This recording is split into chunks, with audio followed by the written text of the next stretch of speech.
Few know of the kingdom of Camavor to the east, far across the seas, whose name lies all but forgotten among the ruins that dot its shores. Fewer still know of its foolish young ruler, whose love-struck heart ended up destroying it. What is now a bad memory and is becoming a children's story was once known as Viego, the ruined king. The second son of a dynastic king, Viego was never intended to lead. Instead, he lived a life of comfort that made him complacent and selfish. Yet, when his older brother died unexpectedly, Viego, possessed neither the inclination nor the aptitude for rulership, suddenly found himself crowned. He showed little interest in his position until he met a poor seamstress, Isolde. So taken was he by her beauty that the young king offered her hand in marriage, and thus one of the most powerful rulers of the age was wed to a peasant girl. Their romance enchanting, the stuff of fairy tales, and Viego, who'd rarely shown interest in anyone other than himself, devoted his life to her. The two were inseparable. He scarcely went anywhere without Isolde, always lavishing gifts upon his queen, and his attention could seldom be broken when she was present. Viego's allies fumed, unable to interest him in governance, and with the nation beginning to unravel under his questionable rulership, some plotted in secret to end their new king's reign before it had begun. His nation's enemies, meanwhile, saw an opportunity to strike, and the vipers began to circle. Thus did an assassin's poisoned dagger one day come for Viego, but the king was well defended, and the dagger did not strike true, instead grazing poor Isolde. The toxin worked quickly, and Isolde fell into illness. Viego, poor foolish child that he was, could only watch in abject horror as he saw the love of his life slipping, and her condition growing ever more serious. He sent everyone to search for a cure, a way to save the one thing he cared in that world. Generals, friends, family, gold, resources. His very kingdom would be the fuel to fire his obsession. He did not care for costs. He did not even care for relationships. All he cared was that it would bring back Isolde. But alas, it became too late, and she died. But that would not stop him. Driven mad with the grief, he cradled her corpse, now a rotting husk. He patiently waited for someone to return. Surely, someone, anyone, must have had a solution, found a way to bring her back. And someone did. His niece, Callista, had come back from the lands of the Blessed Isles, although not with a way to revive Isolde, her queen, but with a secret. A secret Viego's general Hecarim very gladly took from her. What happened next is all but history. Viego took her there and triggered the ruination, and went into 1,000 years of slumber, only to wake up and do the exact same thing to all of Runeterra. His issues became everyone's problem.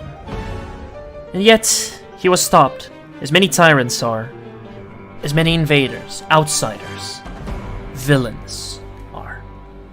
But the problem, it was never Viego. No, the real problem was what remained. For there is one hand that has been shaping and guiding this young fool this entire time. From the moment he stepped onto the Isles for the first time, Thresh made sure that what happened would turn him into this. Would turn him into the one to take Viego's crown and command of the Black Mists. No. Viego was an appetizer. For none can outclass this monster in raw cruelty. Once a curator, for the vaults of the city of Helia in the Blessed Isles. Even as a human, his cruelty earned him the isolation of his peers. At the time, it was just pathetic. A man with no friends that knew only suffering for both others and himself. And yet, when the mist took him, what came out wasn't some weird perversion of that. No. The thing that came out was Thresh as he was always meant to be. A monster. Now this monster seeks to take everything. And the Sentinels find themselves with another war to fight.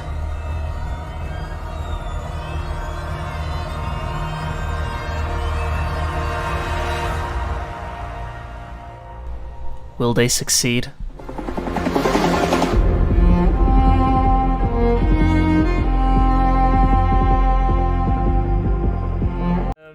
Hi, as you know, I am Mimir the Felony Fellow, and I am here as both a celebration of my 1 year anniversary on Twitch, and to kick off my biggest project yet. A D&D campaign set in the universe of Runeterra that you guys know I love so much. More confidence. Yeah, understood, man. I have gathered friends and met new friends to make this thing possible. And, you know, it's been a... Hello, Callie. It's been, a very eventful couple months. I have been doing, you know, a lot of writing, mostly, learning the ins and outs of, like, the interface for, like, Roll20 and shit, and, helping the players, you know, my friends. I only picked friends because, you know, I'm not comfortable with DMing people I don't know yet, with their characters. So yeah, this is both a little bit of a celebration and just a new kind of step and direction for the channel. So since we're here already, let's meet our players. Okay, Sam, introduce yourself to the audience. I am Sam. I am currently very dumb. I'm gonna be playing a character that reflects my soul. Yeah, I forgot. So a cannibal. Yes. Reflects your soul. How wonderful. Yes. Reflects my soul. Intentions in life. That's about it. I've been playing D&D for a while. I'm forever stuck DMing, so this is the first time I'm gonna be playing in like 2 years. Oh shit. Thank you for very fun. the subscription loan. Congratulations. My expectations are high, so try not to Oh god, please don't do that to me. Don't put the pressure in. I'm going to put the pressure. He's gone. It's my job to put the pressure. Oh god, don't do this to me. Hey, Fran, how about you introduce yourself real quick? Hello, my name is Francisco. I'm going to be playing as Aeren. Shut up.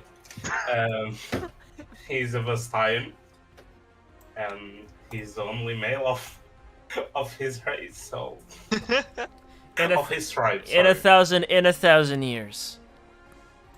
He has a lot of... I can't say this. Okay. Lucy, would you please introduce yourself? I'm Lucy. My character is Mashiro. She's a Mastaya also. That's a very popular choice. She's a rogue, but for some reason she has 17 AC. And yeah, expect a lot of pop culture references from me because that's one of two ways I can communicate. The other one being dark human and stuff that is bannable on Twitch. Barney. Do I know you? Alright. We really know you. Alright, actually Arnie. Only Carlos calls me Barney. But I'll be playing also of Astaya. I know, creative. His name is Yucaton. He is pretty much the only guardian of Tislan, pretty much a spiritual tree which keeps the peace in Ishtal. And Not really yeah. the peace, it's the integrity, like the life and Oh, death exactly. cycle. Sorry, the peace and integrity of Ishtal. No, of the And life, yeah. the fucking food chain, man. We've been through Thank you. this. Sorry, I forgot. Everything dies, everything lives, that's how life is. It's not a boat, it's a ship! It's a boat. Anyways, to give a little refresher to anyone that's not very familiar with recent lore, recently, Viego fucked everything up, and he made a point to make his issues everyone's problem. So, you know, it's always fun. Wait, is it 1, 2, 3, 4, 5? Am I missing a character? Oh yeah, I'm missing a character. Wait, where's Wallace? Oh, there he is. I'm not missing a character. Have you seen Wallace? Where's Wallace? I'm pretty good at high. Fine, Wallace. Anyways, Viego fucked everything up. Like, a lot of people died. So, you know, that's always fun. Sorry, I almost burped. Fucking the Sentinels stopped it. Gromit, where are you, Gromit? The Sentinels stopped it. Why is Tilly right next to the helmsman? Hello? Yeah. Why not? I also want to be right next to you know. That's a Fucking good question. leave the helmsman alone. Sorry. Anyways, the Sentinels stopped him and sealed him in Kamavor, his, you know, home country. And, you know, for some time,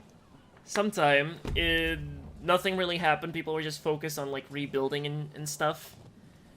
And that's when Thresh decided it was his turn. It's my And he started his own little brand of fucking ruination after just fucking around Runeterra for, like, 2 years. And the Sentinels, who know a little bit better this time, decided to go and say, you know what? We're not this shit again. We are gonna start taking in people because we can't be everywhere, and it's easier to take in people that just want to be in peace. So that's what this is. Each of your characters has a personal reason to be on this ship.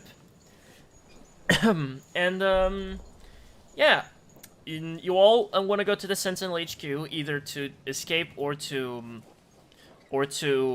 you know, offer your help or a lot of other things. Tilo is just hyperactively just running all over the ship. Tilly, I mean. Hey, I can do what I want. So, let's begin with the only character that's completely... Wait, stop. Get out of the water. Get out of the water. Get out of the water. You can't swim. Can I throw the boat? No, you can't throw the boat. This boat is too heavy for you to throw. Damn, Can I I'm out throw of the the water. boat? I don't care. This boat is too heavy for you to throw. You can't throw this boat. Can we throw the boat together? It's 6, Yes. 10, and 1. Can we use them? Can we work together to lift the Get boat? us No. drunk.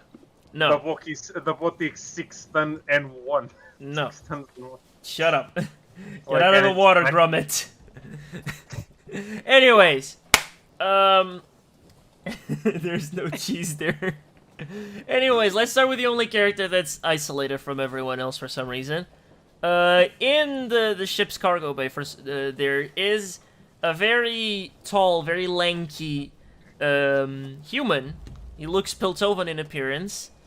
And that's all I'm gonna say. Describe yourself, Wallace. So, what do you mean describe? Fucking say I'm how so you sorry. are. Describe yourself. yes. Like, Right now, my character, my man, Wallace, is just, you know, investigating. He's just looking around the cargo, you know, just making sure everything's alright, because he's that kind of guy, you know? And, yeah, he's kind of wants to be alone right now, because, I mean, there's a big crowd everywhere, and he found a small room with a bunch of barrels, so, you know, he's just hiding there, maybe looking for something to eat to bring back to his ma. That's about it right now.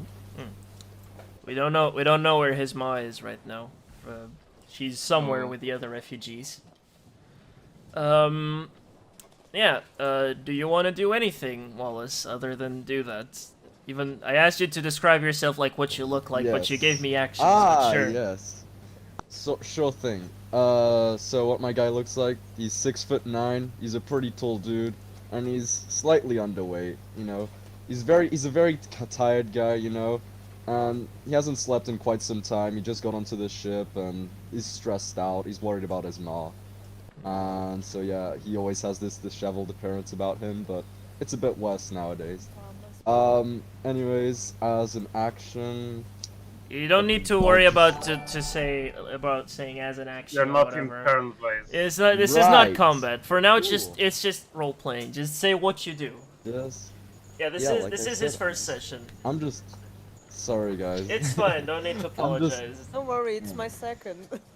So... It's also my first time. You never forget your first. You know what? I'll go look for my ma. I'll go look for my ma. Okay. Don't forget to move your token whenever you're walking. Hello? Not. I mean, you just teleport there. I meant like I had something to say. Sorry, I was moving my guy really slowly. Like, go here. Oh, okay, that's weird. That's weird. Okay, I didn't see it. Well, Anyways. anyways, yeah, you see a bunch of Did I put these in the DM? It's under someone. You see a bunch of like hooded figures everywhere. You understand they're Targonian, but you don't really know what they are specifically. As you walk like under the inside the ship, like in the you see a lot of refugees until you see a diminutive old lady that is dressed rather alright. It's also Piltovan. She is asleep on a chair next to a couple of acolytes that seem to just be making sure she's alright. Do I know who it is? Yeah, the old lady is your mother. Recognizing. Oh, Ma, of course!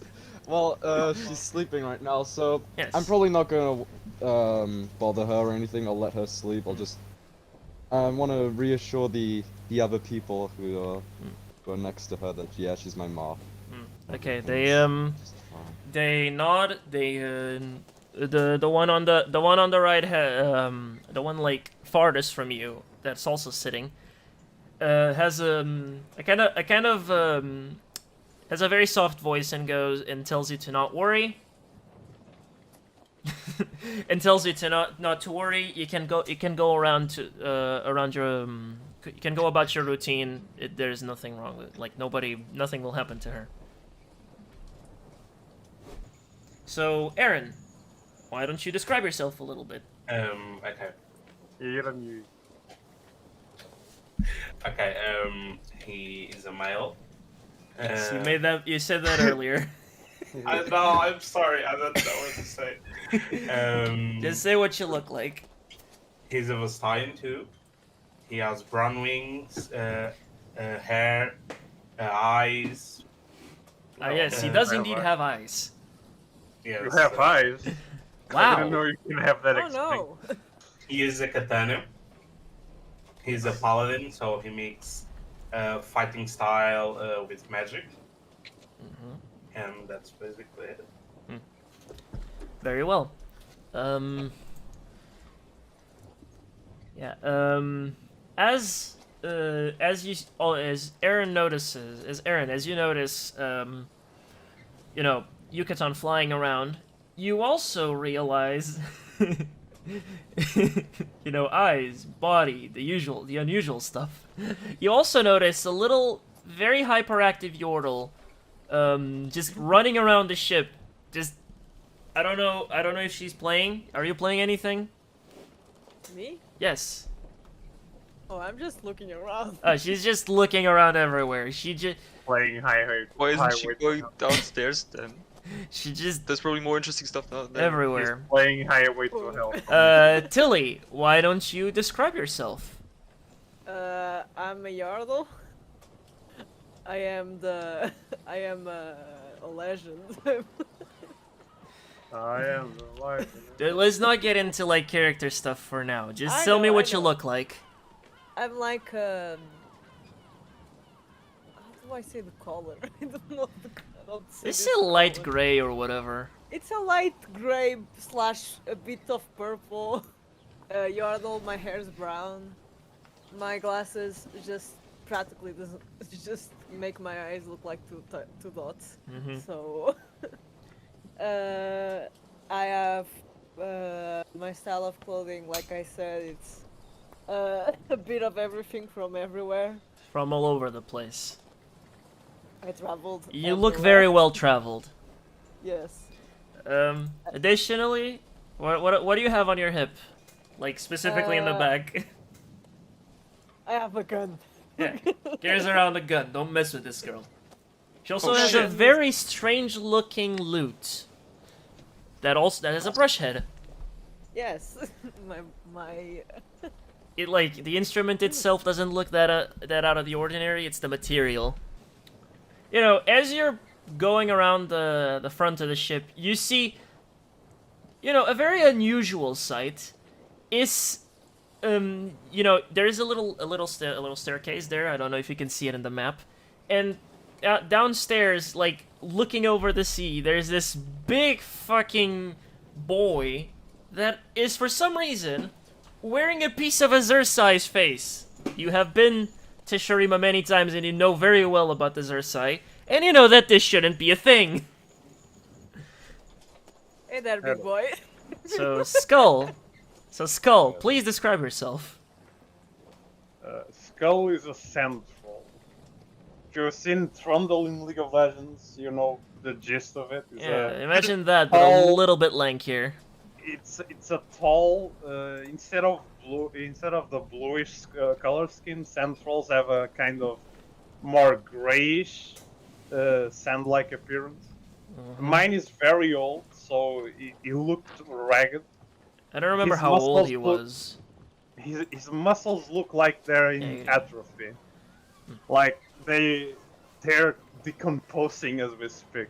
Like, Basically, he's a- very thin. He's Yes. basically bone and skin. he is very, like, you can see the muscle and everything, but, like, it's almost like he has no body fat. Yes. It's And like it's starving. I have a zero body fat and just muscle, bones. Like, imagine his skin has been, like, vacuumed like a leather couch. Yes. You know? Oh, It's, He has those ragged parts of his skin, like like when you get slim really fast. yes, That's exactly. that extra skin. Also, ignore the fact that that's not a Xerxai skull. I had to make do with what I had, okay? Why didn't you edit one in?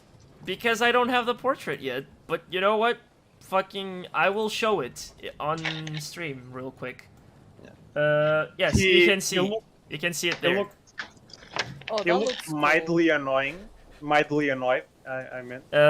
For some reason, you can also, for some reason, the jaw section of his skull, of his Xerxai skull mask also moves whenever he breathes or does any mouth movements. That is very Damn. strange. Yes. As well as him looking mildly annoyed by being there, he's just breaking little pieces out of a giant piece of rock that he wields in one hand. Mm-hmm. Like trying to sharpen it, but he's getting chunks of the rock instead of little chunks. He's ripping out big chunks of the rock. It's not the brightest crayon in the Yeah. box. not And the he- brightest, not the brightest knife in the crayon box. You can, if you get close to him, you can hear him murmuring something in Shurim. And if you get really close to him, you can hear him say, "Why am I in this shit boat? God damn it!" There's a couple of hooded figures that are in the mask closest to you, Skull. They look very scared because they for some reason they don't really like trolls. Go figure. And That's one of okay, them I don't like them as well. one of them decides that he needs to go talk to the helmsman, and they bump into a very pretty-looking fox girl. Mashiro, describe yourself, please. Mashiro is currently half playing and half trying to figure out how the mounted crossbows work. Hmm? I didn't hear very well. Can you repeat that, please? She's currently... She didn't even notice that the guy bumped into her. She's too focused on half playing with and half trying to figure out how the mounted crossbows work. I see. And we didn't discuss this earlier, but what does she look like? Is she wearing something from Targon, Shurima, fucking Well, Aeren? she's wearing something that does look distinctly Ionian.